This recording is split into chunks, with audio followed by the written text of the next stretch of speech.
यहाँ तो तुमको 21 जन्मों का भाग्य मिलता है। तो बाबा कहते हैं एक तो पवित्र बनो और दूसरा क्या करो, मनसा वाचा कर्मणा किसको दुख नहीं दो, नहीं तो सजा के निमित्त बन पड़ेंगे। क्योंकि कौन देख लेगा, हमने अगर ऐसा किया तो कौन देख लेगा। क्योंकि यहाँ धर्मराज बैठा है जो बाबा का राइट हैंड है। बाबा इशारा करेगा और तुरंत सजा देने लगेगा। ऐसा राइट हैंड बाबा का है। तुम्हारा रजिस्टर खराब हो जाएगा अगर किसी को दुख दिया, रजिस्टर खराब हो जाएगा और बहुत सजा के निमित्त बन पड़ेंगे।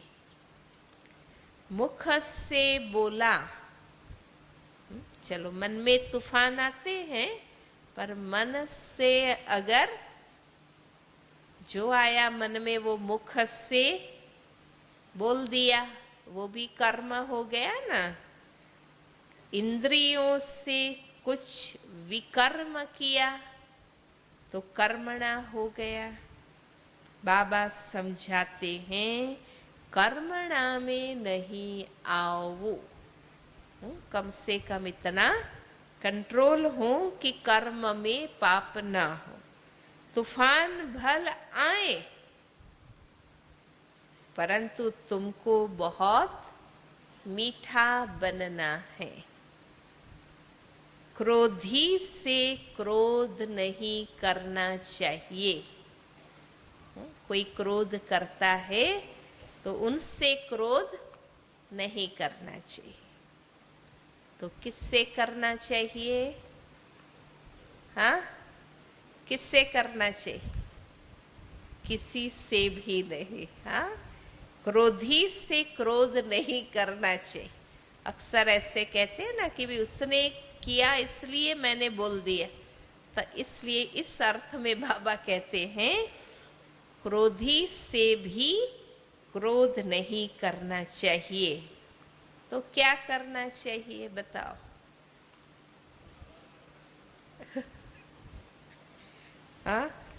बहनें बताओ, माताएं क्या करेंगे? मुस्कराना होता है। इतना गुस्सा करे आपके ऊपर तो मुस्करा सकेंगे? कि दब जाएंगे, घबरा जाएंगे? मुस्कराना होता है। क्रोध में मनुष्य गाली देते हैं। ये क्रोध के पीछे कौन कौन से अवगुण आते हैं? अपशब्द बोलेगा वो व्यक्ति, गाली बोलते हैं। समझते हैं इनमें क्रोध का भूत आया हुआ है। ज्ञान से समझाना होता है।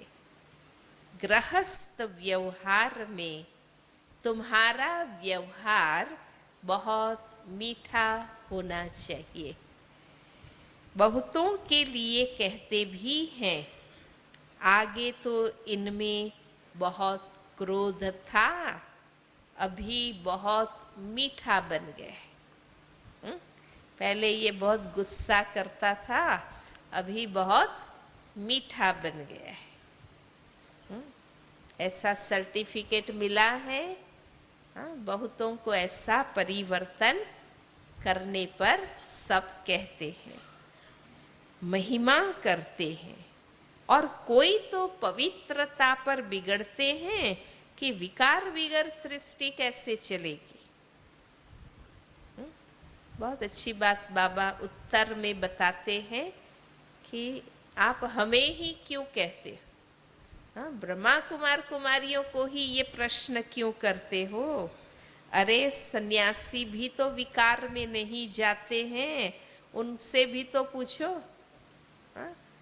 उनके लिए क्यों कुछ नहीं कहते? यहां ही क्यों प्रश्न पूछने आते? पवित्र बनना तो अच्छा है ना, यहां तो घर बार भी नहीं छुड़ाया जाता है। बहुत मीठा बनना है सबसे, एक बाप को याद रखना है, एक बाप को याद करना है। वो है रचयिता, हम है रचना। वर्षा बाबा से मिलता है, भाई भाई से वर्षा मिल न सके। गाते भी हैं कि हम सब भाई भाई हैं, तो जरूर बाप भी होगा ना। ब्रदर्स बाप बिगर होते हैं क्या? हा? आपस में ब्रदर्स माना जरूर बाप कोई है। अभी देखो तुम कैसे भाई बहन बनते हो। वर्षा दादे से मिलता है, मुखवंशावली ठहरे, गाया भी जाता है प्रजापिता। इतनी सारी प्रजा है तो जरूर एडॉप्टेड होंगी। कुखवंशावली तो इतने हो न सके। तुम ब्राह्मण फिर देवता बनते हो, ये बाजोली तुम खेलते हो, चक्र फिरता रहता है। इनको नई रचना कहा जाता है। तुम बच्चों की तकदीर अब अच्छी बन रही है। अपने नसीब से नाराज हो जाते ना, मेरा भाग्य ही ऐसा है करके खुद खुद से ही नाराज हो जाते हैं। तो बाबा कहते हैं अभी तुम्हारी तकदीर अच्छी बन रही है। नर से नारायण बनने आए हो, ये है एम ऑब्जेक्ट। लक्ष्मी नारायण बन रहे हो, चित्र सामने खड़ा है। इस पर भी बहुत अच्छी बात देखो बाबा समझा रहे। कई कहते हैं ना, फिर ये क्यों कहते हैं कि साक्षात्कार हो तब हम तो माने। कई यही कहते हैं ना, भाई किसने देखा हम देवता बने। साक्षात्कार हो तो हमें पता चले कि हम सतयुग में जाएंगे, देवता बनेंगे। तो इसका उत्तर बाबा दे रहे हैं। अरे तुम्हारा बाप मर जाए तो चित्र तो देखेंगे ना, चित्र ही देखेंगे ना। फिर ऐसे थोड़े ही कहेंगे कि वो बाप जिंदा हो जाए, हमें दीदार कराएं तो हम माने कि ये तुम्हारा बाप। बाबा कहते तुम ऐसे कहेंगे? भाई ये मेरे पिताजी थे करके आप बताते हैं तो लोग मानते हैं ना। वो थोड़ी ऐसे कहते हैं कि भाई वो जिंदा होके मुझे साक्षात्कार करावे तो मैं मानूं कि ये तुम्हारा बाप है। हाँ, तो बाबा कहते लक्ष्मी नारायण का चित्र है ना, स्पष्ट है ना कि हम ऐसे बनेंगे। बाप को देखना है। चलो फिर भी बाबा और भी एक रास्ता बताते हैं कि अगर फिर भी बाबा को देखना है तो नौधा भक्ति करो, हो जाएगा साक्षात्कार। 9 प्रकार से भक्ति है ना। नौधा भक्ति माना वो बताते हैं कि 9 प्रकार से भक्ति, कीर्तन, पूजन, अर्चन, दास्य भाव, सख्य भाव, आत्मनिवेदन, ऐसे करके 9 प्रकार की भक्ति करो तो बाबा वो साक्षात्कार तुमको करा देंगे। परंतु साक्षात्कार से होगा क्या? अच्छा देख लिया, फिर क्या? यहां तो तुमको साक्षात्कार होता है, तुम सो देवी देवता प्रिंस प्रिंसेज बनेंगे। तो ये समझने की बातें हैं, तुमको इस धुन में ही रहना है। तुम तो जानते हो अभी राजधानी स्थापन हुई नहीं है, अभी लड़ाई लग ही नहीं सकती है। कर्मातीत अवस्था अजन कहाँ हुई है, अभी तुम देखेंगे। और क्या प्रैक्टिकल में बाबा की सेवा का प्रमाण देखेंगे। गली गली में ये रूहानी हॉस्पिटल कॉलेज खुलते जाएंगे। बाबा बुद्धि का ताला खोलते जाएंगे। बाबा बुद्धि का ताला खोलते जाएंगे। ब्राह्मणों की वृद्धि होती जाएंगी। ब्राह्मणों को ही फिर देवता बनना है। तुम्हारे में भी ताकत आती जाएंगी। जैसे बाबा बताते हैं ना कि एक ही भाषण में लाखों को बौद्धिस्ट बना दिया।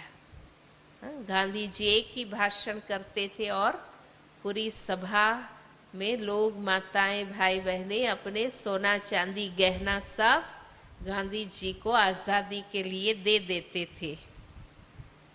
अब हमारी बात बाबा करते हैं। अभी तुम्हारे भाषण से एक दो निकलते हैं, फिर 50-100 निकलेंगे। आ गया ना समय। हाँ, अभी तो कितने निकलते हैं, एक ही प्रोग्राम से कितने निकलते हैं। ऐसे ऐसे बाबा के बच्चे स्पीकर निकले हैं। अभी तो पुरुषार्थ करने लग पड़ेंगे। होना तो है ना, गृहस्थ व्यवहार में भी रहना है, छोड़ना नहीं है। अब कोई निकाल भी देते हैं, हम घर बार नहीं छोड़ते हैं, पर घर में रहते पवित्र नहीं रहने देते हैं और वो लोग ही घर से निकाल देते हैं। फिर इसमें नष्टो मोहा अच्छा होना चाहिए। इसलिए बाप शरण भी बड़ी खबरदारी से देते हैं। हर कोई समर्पित होने के लिए तैयार है, लेकिन बाबा देख करके ही समर्पित करेंगे, नहीं तो फिर यहाँ आकर तंग करते हैं। बच्चों को बहुत मीठा बनना है। तुम्हारा ज्ञान है ही गुप्त, कान में मंत्र देते हैं ना, तुम भी किसको कहते हो, शिव बाबा को याद करो। आगे चल सिर्फ कहने से ही, आगे चल सिर्फ कहने से ही बुद्धि में ठका हो जाएगा और झट पुरुषार्थ करने लग पड़ेंगे। लग पड़ेंगे नहीं, अब समय आ चुका है। सिर्फ आप कहते हैं और लोग प्रोग्राम में आ जाते हैं और योग करने लग पड़ते हैं। धीरे धीरे झाड़ बढ़ता जाएगा। बच्चों को बहुत पुरुषार्थ करना है, अंधों की लाठी बनना है। नंबरवार बनते हैं ना, सब एक समान तो नहीं होते हैं। हाँ, सतयुग में सब पवित्र हो जाएंगे। कुछ ज्ञान योग से, कुछ सजा से, कुल मिलाकर सतयुग में सब पवित्र हो जाएंगे। वहाँ दुख का नाम नहीं होता। दीपमाला होती है सतयुग में। हर एक की ज्योति जगी हुई होगी, तो प्रैक्टिकल दीपमाला सतयुग में है और दशहरा है संगम युग पर। वहाँ तो सदैव दिवाली ही दिवाली है। दिवाली का अर्थ ही है सब आत्माओं की ज्योति जग जाती है। ऐसे नहीं कि सतयुग में कोई दिवे आद जगाते हैं, दीपावली मनाते हैं, ऐसे नहीं। नहीं, वहाँ तो खुशियाँ मनाते हैं जब कारोनेशन होता है। ये ज्ञान की बातें हैं। वहाँ तो हर एक की आत्मा साफ शुद्ध होती है, वहाँ सब पवित्र ही होते हैं। तुमको रोशनी मिली है, जैसे बाबा को नॉलेज है वैसे तुम बच्चों को भी है। बाकी तो वहाँ सब पवित्र ही होते हैं, तो खुशियाँ ही खुशियाँ हैं। बाबा समझाते हैं बच्चों को कभी डरना नहीं है, कभी डरना नहीं है। तुम्हारी लड़ाई बिल्कुल ही अलग है। तुम्हारी लड़ाई है ही पुराने दुश्मन रावण से। तुम माया पर जीत पाकर जगत जीत बनते हो। बाप तुमको विश्व का मालिक बना रहे हैं। बाहुबल से कोई विश्व का मालिक बन न सके। ऐसी युक्ति बाबा ने ड्रामा में रखी है कि योग बल से ही विश्व के मालिक बन सकते हैं। अभी टाइम बाकी थोड़ा है, विनाश सामने खड़ा है। कल्प पहले मुआफिक हम राजयोग सीख रहे हैं। गुप्त, कितनी गुप्त पढ़ाई है, इसको कोई नहीं जानते हैं। जिन्होंने कल पहले राजभाग लिया है वो ही अब लेंगे। उन्हों का ही पुरुषार्थ चलेगा। जितना जितना रावण पर जीत पाते जाएंगे उतनी याद से शक्ति मिलती जाएगी। कौन सी याद शक्ति देगी? याद तो भक्ति में भी भगवान को बहुत करते हैं, पर वो याद आत्मा को शक्तिशाली क्यों नहीं बनाती है? आज बाबा ने ये बताया, जितना जितना रावण पर जीत पाते जाएंगे उतनी याद से शक्ति मिलती जाएगी। बच्चों को टाइम वेस्ट नहीं करना चाहिए। बाबा कहते हैं बच्चे सर्विस करते करते थक मत जाना, थक मत जाना, तुम सेवा करते रहो। बाबा पहले से ही बता देते हैं, कोटों में कोई ही निकलते हैं और फिर भी एक तो कोटों में कोई निकलता है और उस कोई को भी क्या हो जाता है, माया का थप्पड़ लगने से फेल हो जाता है। तो देखो विजयी बनने वाली आत्माएं कितनी शक्तिशाली हुई। माया भी सर्वशक्तिमान है तो बाबा भी सर्वशक्तिमान है। आधा कल्प तो माया भी जीत लेती है ना, तो बाबा को याद करना है और श्रीमत लेते रहना है। अच्छा, मीठे मीठे सिकी लधे बच्चों प्रति माता पिता बाप दादा का याद प्यार और गुड मॉर्निंग। रूहानी बाप की रूहानी बच्चों को नमस्ते। क्योंकि रूहानी बाबा को नमस्ते। मुख्य सार, सच्चा प्यार एक बाबा से रखना है। बाकी सबसे सच्चा प्यार एक बाबा से रखना है, बाकी सबसे नष्टो मोहा बनना है।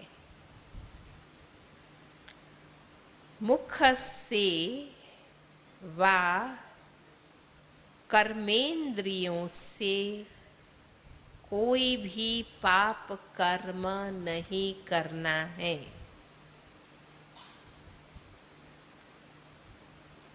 रजिस्टर सदा ठीक रखना है।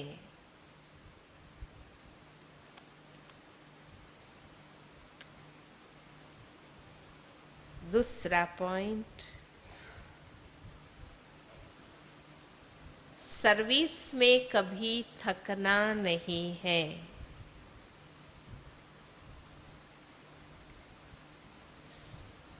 अपना टाइम वेस्ट नहीं करना है।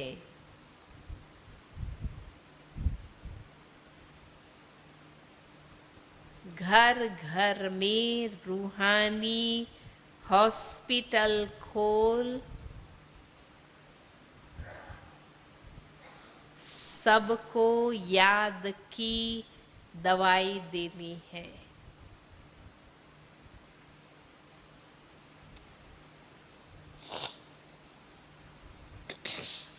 वरदान है,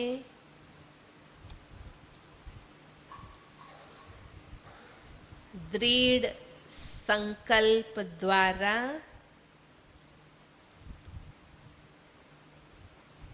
असंभव को संभव कर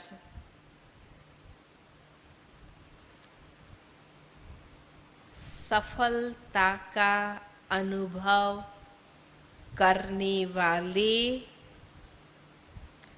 निश्चित विजयी भव। संगम युग को विशेष वरदान है असंभव को संभव करना।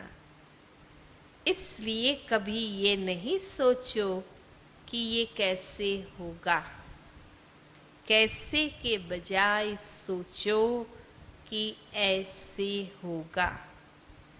निश्चय रख कर चलो कि ये हुआ ही पड़ा है, सिर्फ प्रैक्टिकल में लाना है, रिपीट करना है। दृढ़ संकल्प को यूज करो। संकल्प में भी क्या क्यों की हलचल न हो तो विजय निश्चित है ही। दृढ़ संकल्प यूज करना अर्थात सहज सफलता प्राप्त कर लेना। स्लोगन,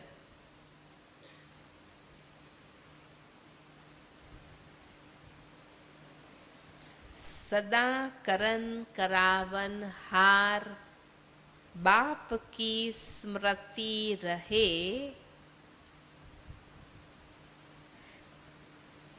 तो सदा करन करावन हार बाप की स्मृति रहे तो भान और अभिमान समाप्त हो जाएगा।